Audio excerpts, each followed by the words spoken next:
Abonnez-vous sur votre chaîne YouTube Ange Canada Télévision.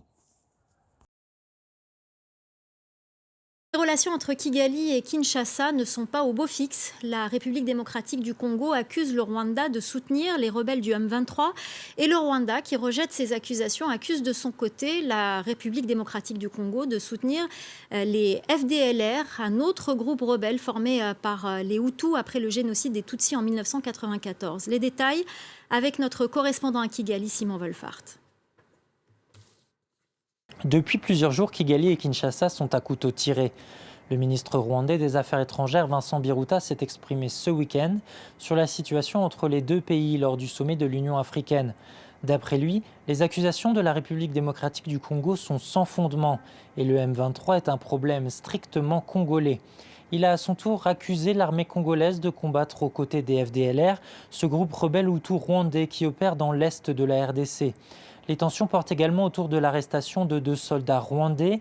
D'après Kigali, ils auraient été capturés par les FARDC et les FDLR lors d'une patrouille à la frontière.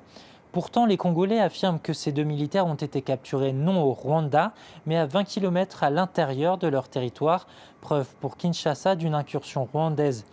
Il y a une semaine, des roquettes venues du Congo sont tombées sur le sol rwandais, faisant plusieurs blessés d'après un communiqué de l'armée rwandaise. Kigali dénonce alors une provocation. Le Rwanda assure choisir la voie diplomatique et saisit un organisme de vérification régionale. Si les relations entre le Rwanda et la RDC s'étaient améliorées depuis l'élection du président congolais Félix Tshisekedi, la résurgence du M23 marque un point final à cette période de détente. En réaction, la RDC a suspendu les vols de la compagnie Rwandair sur son territoire et convoqué l'ambassadeur du Rwanda au Congo. Et puis sachez pour être complet que le président sénégalais Macky Sall, président en exercice de l'Union africaine, s'est dit dimanche gravement préoccupé par la montée de la tension entre le Rwanda et la République démocratique du Congo, exhortant les deux pays au calme et au dialogue.